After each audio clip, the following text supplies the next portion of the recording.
Welcome to Rauta's AMA, also known as Ask Me Anything or Q&A, questions and answers. It's long overdue because I really haven't been doing these videos for years, but recently I figured out maybe it makes sense. Most of these questions that come to me are always in the comment sections, with the given videos, and sometimes it's just easier and makes more sense to address the given question in the given video, especially when it's all about the video. The context is right there. But every now and then, and to be honest, quite often, frankly said, there are questions which have nothing to do with the given video. And of course, it's kind of lost if the answer is placed there underneath, a review video when that question is more about certain things about me or my liking or plans to do this and that, recording interviews or whatever in general.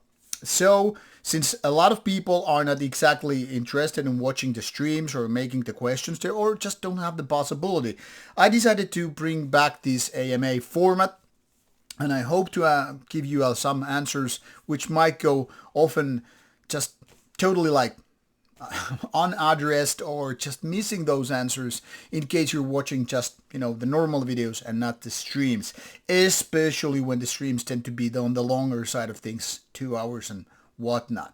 So I plan to bring back these AMA videos every now and then, hopefully roughly once a month, once a couple of months or so, depending which questions actually need addressing. Now, some of these questions are coming from Discord server, Rauta's cord, if you will. Some are from YouTube videos, and some are something that I wanted to address because they're kind of the general scale of things. Now, for the next video, obviously, you can just drop me the questions right here in the comment section, and I will be answering them later on. Whatever it is, in 1 month or 2 months or whatever, we'll see about that. But now let's start going through these few questions, so I try to keep this rather simple and easy. Alt tabbing here for a little bit of questioning. So, first of all, this was one of the questions I got from email from Germany. Do tribute albums have a purpose? Now, if you ask me, mostly no.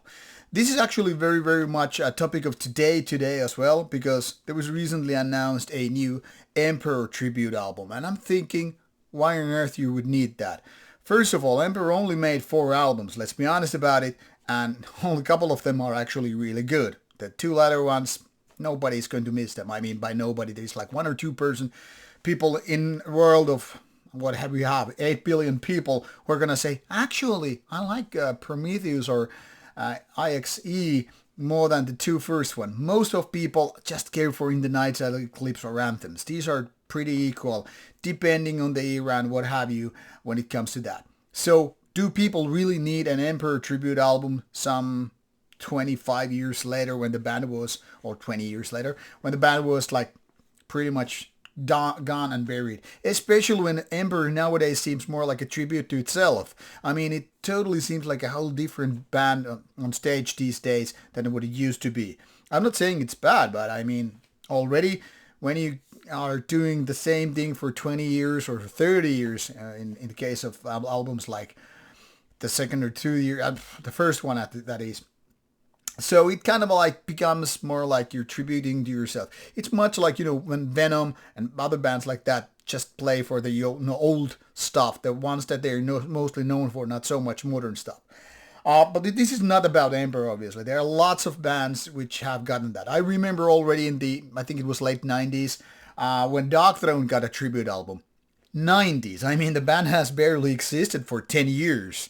And of that time, less than, a decade was, more or less about black metal. Of course, Darkthrone was very, very active all those years and doing lots of albums. But the whole idea sounded very weird because it was all Norwegian bands basically tapping your friend on the back yeah, we like your band. You're like one of the, the first wave of Norwegian black metal. We're going to tribute you. After, few years? It made very little sense. Even less sense it made because it was kind of obvious none of these bands are able to top the game where Darkthrone was at. So basically they were covering Darkthrone with, lesser versions. Of course the songs were good because Darkthrone didn't do anything but great songs back in the days. But it felt like so useless.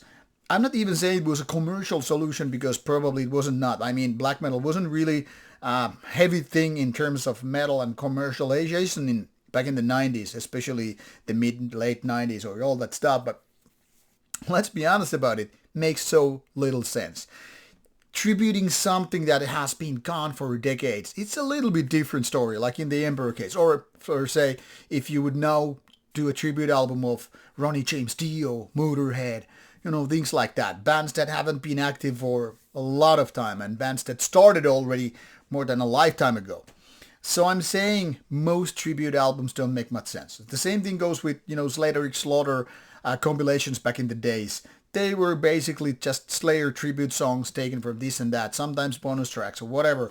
And me being a big Slayer fan, obviously had to get first two of those. And I was like, these are good. Sometimes they're very, very different than the original Trash Funds. But I mean, still, it was more like, I'd rather go to listen to Slayer. And if I want a Slayer compilation, why won't I go just for a compilation or live album for that matter? So all these tribute albums pretty much always pale in comparison to the actual artist. And if not, then you're probably not big enough fan to even care about it. Or you don't probably like that much if the tribute ones, which are cover ones after all, are better ones. So mostly tribute albums are, in my opinion, just like cash grabbing. I mean, if you want to cover something, put it as a bonus track, play it live or whatever. But the whole tribute albums, to be honest, waste of time and space, in my opinion. They are bonus tracks and that's it.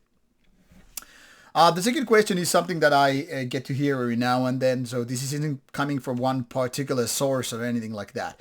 Which place you play in. Some people do know that I play in more than one band, or that I play in bands in the first place. And then again, I keep answering the same questions again and again and again. Two bands I play in whatever are Nightside, currently very, very active, and Annihilate is not so active but not split up or anything like that. Both are black metal bands from the 90s. Both have also made two albums, and they are very different kind of black metal. Annihilators is more on the raw, primitive side of old school black metal. And by old school, I really mean more like first wave, early second wave. More like, Celtic Frost and early Darkthrone, plus some ELDR and Ball Thrower, what have you in the mix, rather than anything of modern things. So it's very, very different from Nightside, which then again released a second album May 2024, and that style is also very 1990s kind of thing. So both are more or less kind of old school, but it's more melodic, it's fast tempo, with a little bit of symphonic elements here and there, but I really wouldn't call it symphonic, just 1990s melodic black metal, fast tempo often then whatnot. But those are the bands I do, and of course if people want to hear them, they are both on Bandcamp, and at least Nightside is also on other streaming platforms as well. It's pretty easy to Google them or go for Metal Archives and check out the bands right there. And if you need links, I can give them to you. Third question. With what bands I am going to interview at Beyond the Gates 2024, which is only a few days after this particular video. Now, I always aim for roughly 2 bands per day, meaning Beyond the Gates is 4 days, so I aim for 8 interviews. So far, only 6 bands have confirmed, because there are lots of bands that never actually answer to those requests. Sometimes they get into the manager loop or whatever. Sometimes label people are either lazy or slow or something else. But trust me, there are plenty of good labels that have been helping me out. Sometimes the band themselves really, go after the answer and give me the answer right away, whether it's no or yes. To be answering your questions though, Pordom Rife, Threldom, both from Norway obviously. Then you have Au Noir for the second time. First one was 2018, so there is a need for a new version, especially that I'm not really happy with the first one. We're going also for Enslaved Part 2. The first one was around 2019 or 2018, if I recall correctly. 2019, I think. So it also need to be updated, or more like creating a sequel. Then Satyricon, which is probably the biggest of all the bands I got yes from. And then Death SS, the classic Italian band, probably the only one so far that actually started in 1970s in terms of interviews. So it's going to be very, very cool. Quite varied setup, but also quite Norwegian heavy. But that's what you have when you go to places like Inferno at Oslo, at an Inferno at Oslo, in Oslo, or Bergen at, Beyond the Gates Festival. They are very, very Norwegian-leaning festivals in general, so that's what they do. But also that is what people really want, those bigger names such as Satyricon, Enslaved, etc. But I'm personally very, very happy to have Trelldom and talk to Gal, not only just about Trelldom, but also hopefully Gal's Wood and even Gorgord in the mix. So let's see how it goes, but I'm very thrilled about all these interviews and the bands I'm get to talk to. Let's hope nobody cancels. And if there are possibility, I will still do more interviews than all these 6 names.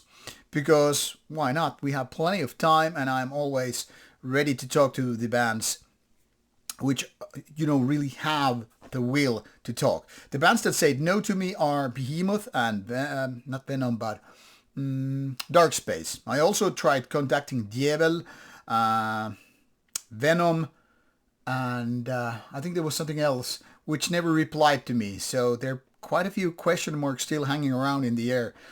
Anyway, let's see how it goes. But so far 6 confirmed. I hope these are actually gonna happen and no more cancellations. And a week after that there will be Helsinki Metal Fest, which has another bunch of interviews, but not ready to really talk about which bands I'm gonna get there because so far nothing has been confirmed, no answer is being gotten, so maybe it will be part of the next AMA thing, or maybe it's too late for that. 4th question is something that I get to hear every now and then, not so much recently, but earlier on. Is there Rauta merchandise? Shirts, patches, hoodies, whatever. I don't know whatever they really could be. Maybe beer, hot sauce, who knows what. Now, I have sold out all the shirts I had printed a couple of years ago. I was selling them as long as I had them, and then I gave a few free copies to some of my friends who have been helping me with Rauta and all. And now there haven't been any shirts for a while. I'm thinking of doing a new batch at some point, or maybe I will outsource it to places like Spreadshirts and all. If you, however, want something, be it stickers, patches, shirts, whatever, let me know, and that will probably affect whether or not I'm gonna do some batch of Rauta merchandise. I know it's not really as sexy or cool as to, have a band shirt. I get it. Even these label shirts, which I really wear as proudly as band shirts, are not as hot or sexy or whatever as band shirts, because it's one thing to really be a fan of a band than of, say, label or fucking YouTube channel. So I get it. If you're not interested, no problem. But if you are, let me know and we can figure it out. And the last question for this AMA video is, when is the next AMA video going to happen, or where to send questions? Well, regarding questions, just comment here. If you feel uncomfortable with putting out a question, you can always send me a private one through Discord, Facebook, Instagram, email. If you cannot find any of those, then you're out of luck. Then you probably can ask me a question. Easiest, however, it is to just put your question in the comment box here, which I will be checking before the next video. So if you have a question, just let me know here and I will be including it, unless it's totally utter waste of time, super silly or whatnot. And when the next video is going to happen, when I have at least 5 questions to be answered. I won't do, say, 50 questions per video because that would be extra lengthy, but say something line between 5, 12 questions, whatever, and I will include them. Even if they're somewhat silly, somewhat goofy, if they're fun or need to be addressed, I will be answering your questions. Because I'm here for you. I'm not your enemy. I'm not gonna be your best pal either. I'm just a metalhead doing metal content for other metalheads right there, out there. So let me know if I can help you with some of the questions and answers and whatnot. And if not, don't waste your time. Don't waste my time. Be respectful and all that shit. Now, metal is life, and off you should go listen more metal. I need to go do some errands out there, and it's gonna be very, very metallic with chainsaw and shit. And the bonus question is, what I'm gonna do with chainsaw? Well, I'll obviously cut some wood, because there are things that need to be done, even though I'd rather watch a movie, play a game, and drink beer. Lifting is already done for the day. Anyway, off you go, and see you soon with more Rauta content coming away, and stay tuned for next week's Beyond the Gates short videos, which are supposed to come out daily. And you might see some Martti videos there. If you hate Martti, then don't watch my short videos. If you do like Martti, watch my short videos. But there will be other content as well, like teasers to the interviews and all. So stay tuned and see you soon with more videos coming your way. Bye bye.